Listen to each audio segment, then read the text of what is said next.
to Unapologetically Woman. We're celebrating phenomenal women all across Kentucky who make no apologies for their perspectives or the impacts that they're making in the community. Today we're celebrating Dr. Whitney Stevenson. Whitney is a wife, a mom of 2 sons, and Director of Early Childhood Education for Fayette County Public Schools. Unapologetically Woman, Dr. Whitney Stevenson, that's you. Congratulations. Thank you. Thanks for having me. So, when you were growing up, did you always think that you would be in this position? Absolutely not. I come from a long line of educators, and I was always like, I'm not going into education. I'm not going to be a teacher. This is just not what I want to do. But as I, went through school, I enjoyed school, and my dad would always say, your education is the one thing that can't be taken away from you. And so that just resonated me as I went through, high school and went to college. And so in college, I began to work at an after-school program, and I'm like, okay, this is pretty good, and I babysat going through. So I was like, I like small children. This is good. And so as I was going through UK, at that time, the IECE, or Interdisciplinary Early Childhood Education degree, came about. And so I had one of my professors come to me and say, Whitney, you have this opportunity. You can go the route and not be certified, but she said, I think the future, and this has been over 20 years ago, she said the future, I think, is moving towards like certification if you want to work in the school system. And I was still in that frame of mind thinking, well, I'm going to graduate with an early childhood degree and move back home where I grew up. I'm from a rural county community here in Kentucky. There were 1,200 people in my hometown growing up. And there's just no child care at that. And again, this is 20 years ago, like the quality of care and things offered. And I'm like, that's what I want to do. Me and my husband were like, we're going to move back, open a child care program, and that's going to be it. But then I had the opportunity, because I went the route for the certification, to do my student teaching in a Fayette County state-funded preschool classroom, actually in 2 of them. And I just fell in love with the program, the mission, the students that we were serving, the families, and all of that. So I was like, I think this is what I want to do. I want to be part of this. And so then that kind of led me into my journey. But I remember calling my mom and saying, I think that I'm going to be a teacher. And she was like, what? All of these years I had resisted that and was just like, this is not who I am. But it turned out that's exactly who I was. And so just having the opportunities in the Fayette County preschool program to teach and then be a resource specialist and then to move on into this position, just seeing all facets of it, is just, I didn't predict this was where I would be, but I feel like this is where I'm supposed to be. And this is where you're supposed to be, because this is where you're comfortable. And so being in this position has also allowed you to do other things, because you're one busy woman. I think you leave home before 7 o'clock in the morning, and you don't make it back home until after the sun goes down at night. That is true. Most days, yes. Most days, yes, because you're really committed to the children and the families, in Fayette County Public Schools.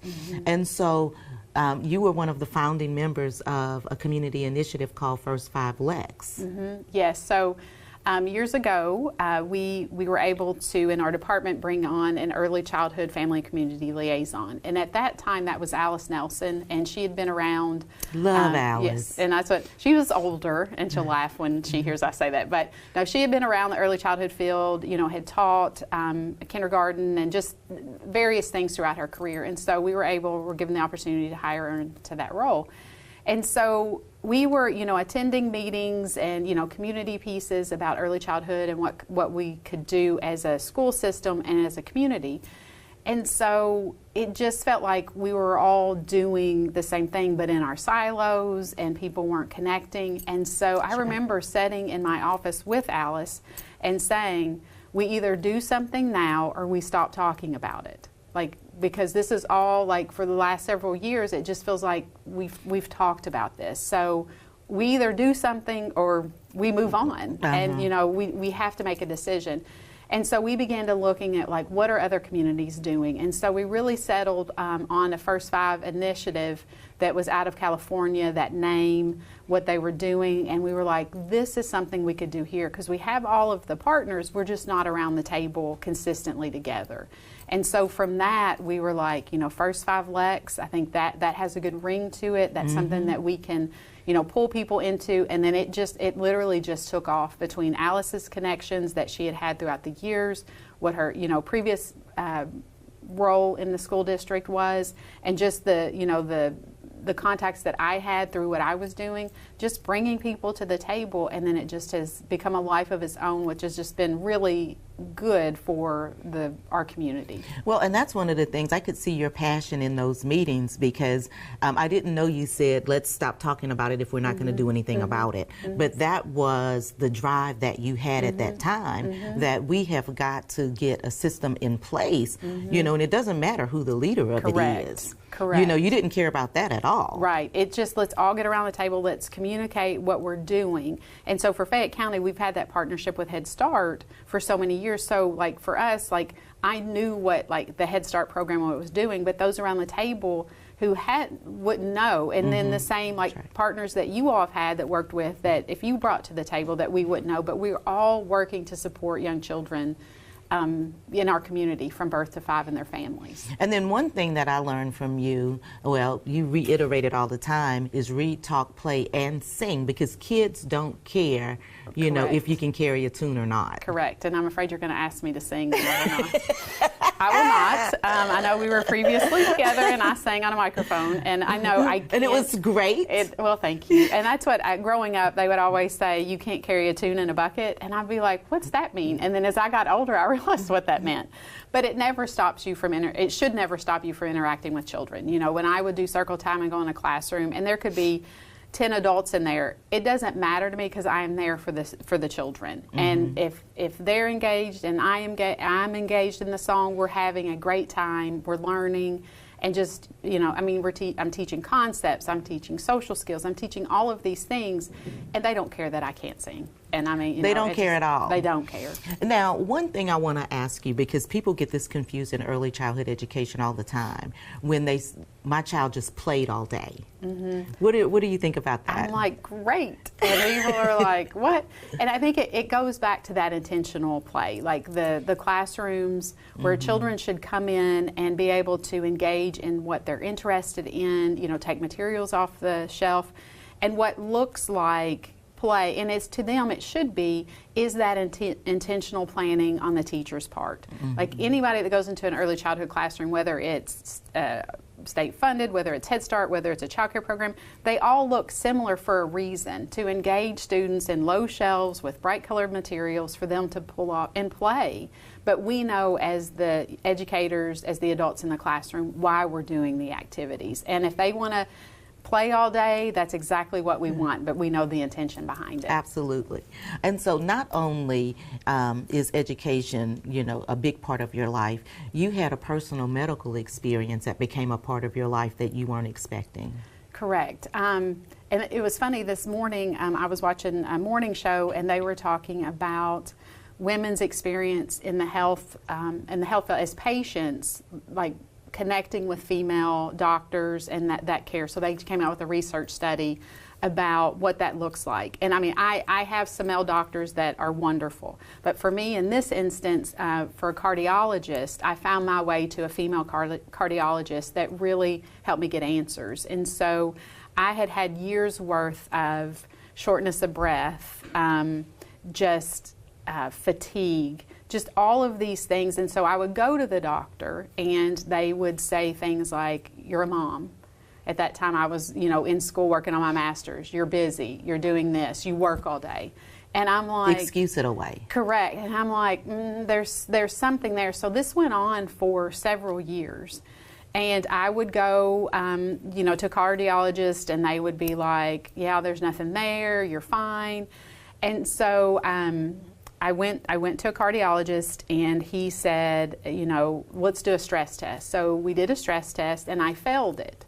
And so I remember very vividly he calling me going, don't lift anything, don't do anything, we're going to do a heart cath, something's not right. And so I had the heart cath, and there was nothing there.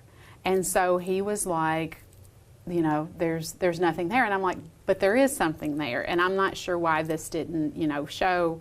And so I went back a few more times and just was very discouraged because I knew that something wasn't right. And so I found my way to a cardiologist at UK. Her name is Dr. Wells. She's no longer at UK, but I told her she saved my life. I went in, and I remember it very vividly. I sat on the table, and I just told her what was going on, and she rolled her chair over to me, and she looked me straight in the face, and she said, "We're going to figure this out." She said, "I know there's something, I'm not sure what it is, but we're going to figure it out together."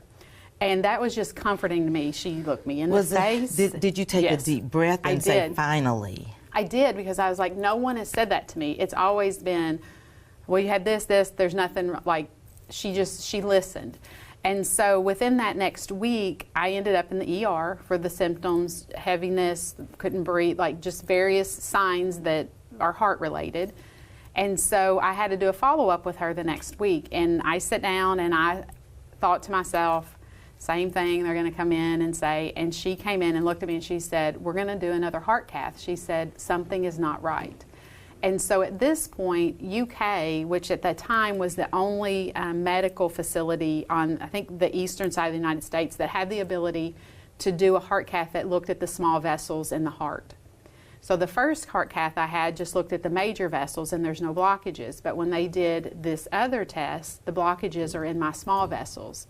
So I have blockages, and that's what was causing all of this.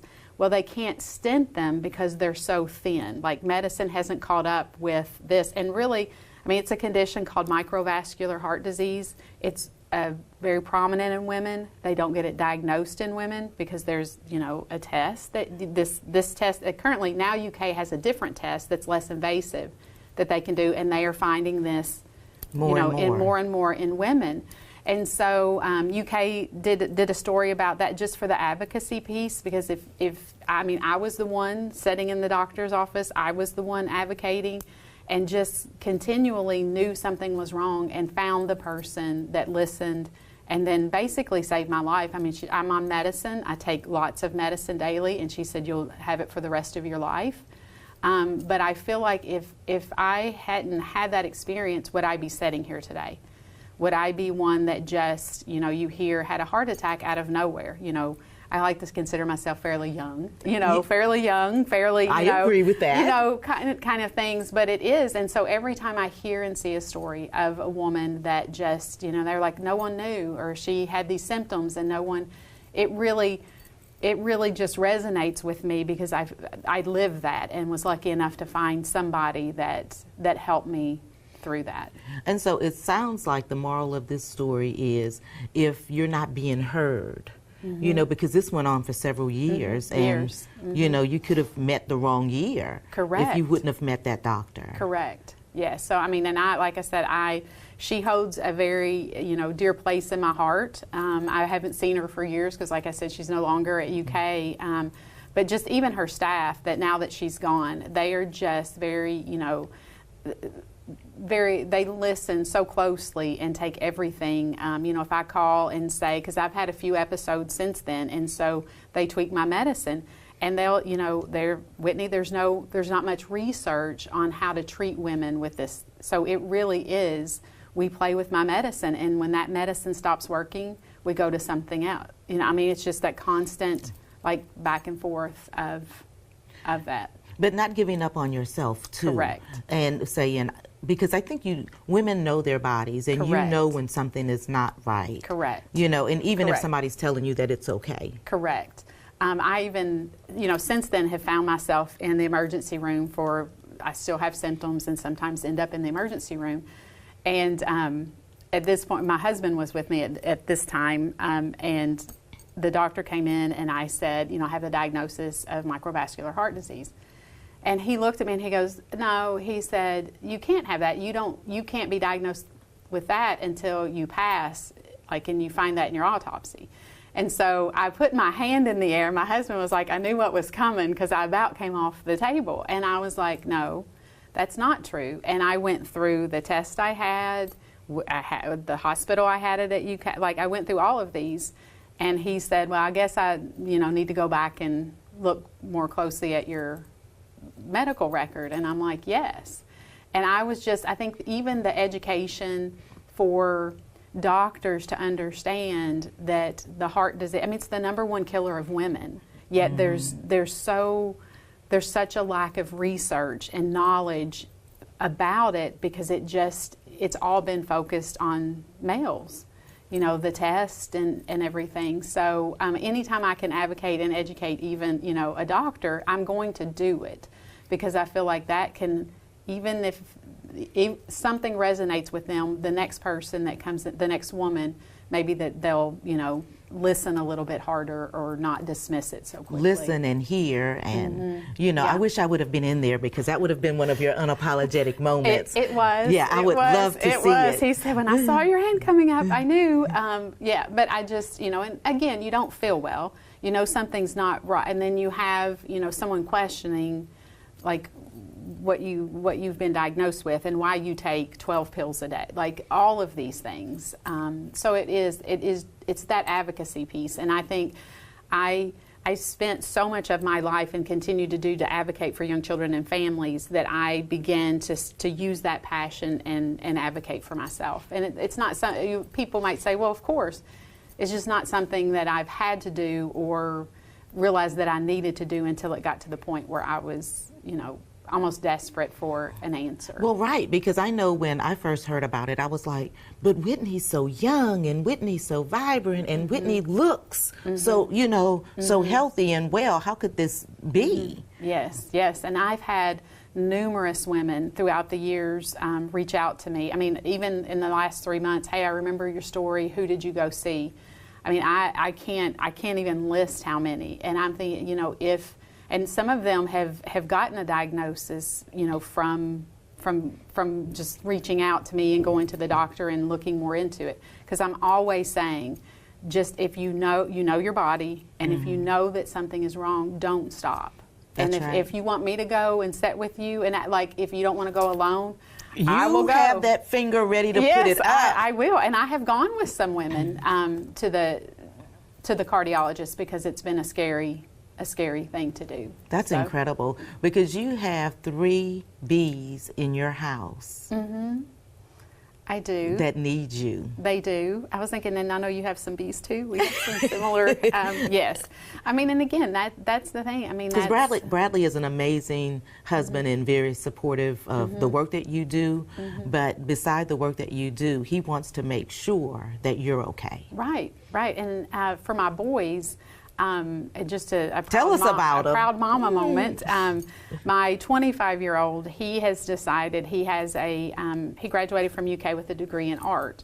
So he worked in that field a little bit for a while, but has now since decided he wants to go back and get his teaching degree. Again, I'm not going to teach. I'm not going. And I tell him though, I've seen this over the years, but it's one of those things. I just like my mom couldn't say, I see that you're going to, you have the gene, I can see this. I couldn't say to him because he would have, run the other way. That would have been the wrong thing. Right, yeah. No way. So he has that servant heart. He's subbing right now for Fayette County Schools and is really just, it's so fun to watch him and the passion that he has for the young children and the families that he's working with.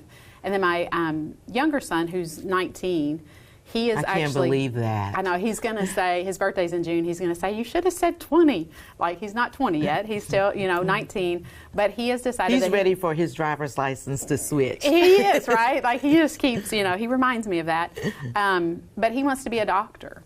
And so I think he has watched, my medical things, and he'll talk to me about, through his teenage years. He asks a lot of questions.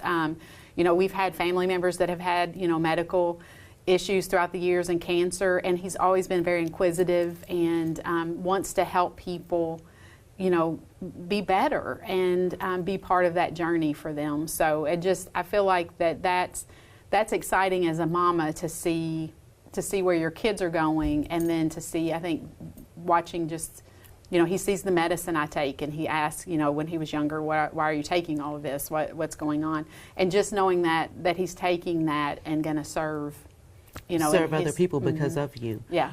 Were they in a place where the kids were afraid that they might lose you? Or did you shield them from? I mean, I think that they, always honest, they would hear the conversations coming in, and I think they just would never show it. But there would be questions when I would get back and, from the, going in for a heart cath and the age that they were, not really didn't really understand exactly what all of that could entail and what could, I want to say, go wrong, or they could find.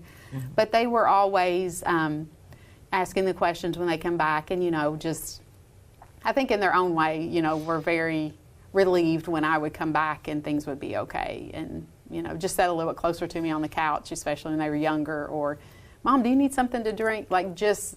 You could tell that they were being affected by it. Mm-hmm. And I think what a great tribute to you and Bradley, actually, that you have two young men that are growing up and coming into their own. It's because of the guidance and support and love that you guys gave them as a family. I appreciate that. And that's for our family too. We're very, very faithful. And, the boys have watched that journey as well, and, just those steps that we've taken and where they have. And so I think I appreciate that. I think it's taken a lot. It's taken family support, and just the day in, day out. But, just, again, that proud mama moment to see, helping that they both want to serve others. So. Look, we could sit here and go forever because I have all kinds of other about your children too, because I know. Oh, this is about you today. Yeah, I know, this is about you. Yeah. But I have all of these other notes. But I think that you hit on the main part of, your work is your work, and that's what you love to do. But there's another important part of you that could help other people, and I think that I'm glad that you made yourself vulnerable to share that. Yeah. To probably help somebody else. Absolutely, and that's why I appreciate being given the platform and the opportunity to share that, because it's something that's near and dear, and I just think that it can be so dismissive for women and heart disease, and when people hear it's the #1 killer, they take pause. But we can't, as women, not think about that, and just to be able to for society to have that turn and to know that we need more money in the research. We need more information to doctors that are serving women in the ER settings and all of those things. So I appreciate the opportunity to share that. Well, I'm going to give you the last word for young girls and young women that might be looking to Dr. Whitney Stevenson and saying, someday I want to be like her. What kind of advice would you give them? Wow. I think just to keep trying and believe in yourself. I feel like what I do is a calling, like this is where I'm supposed to be. And, like I said, growing up kind of fighting that and thinking, no, I don't want to do that. But really being attuned to what, I don't want to say where your gut, like what you feel, or like if you want to serve and how you want to serve. I think really just listening to yourself and knowing that you're not going to make a bad choice of where that you're going to go. Someone that's very dear to me, at some point in my career, I had an opportunity to do this position, and there was another position, like I was trying to decide which way to go. And, he said to me, Whitney, do either one of them cause harm to your family? And I was like, no. And he's like, are either one of them illegal? And I'm like, no. And so he asked me these questions, and he said, you're not going to make a wrong choice. You're going to be blessed either way you go. But where do you want to land? And he said, but there's not a wrong answer to that. And I think holding on to that and knowing the choices that you make, and you make them, in with the knowledge that you have and what your feelings are like inside, that you're going to be blessed with whatever road that you take, and just holding on to that. Yeah. Girl, thank you. You're welcome. She's got me over here trying to be a mess today. There's nothing else that I can say that she hasn't already said. Continue to watch as we celebrate other phenomenal women just like Dr. Whitney Stevenson, who's making a difference in our community. We'll talk to you soon.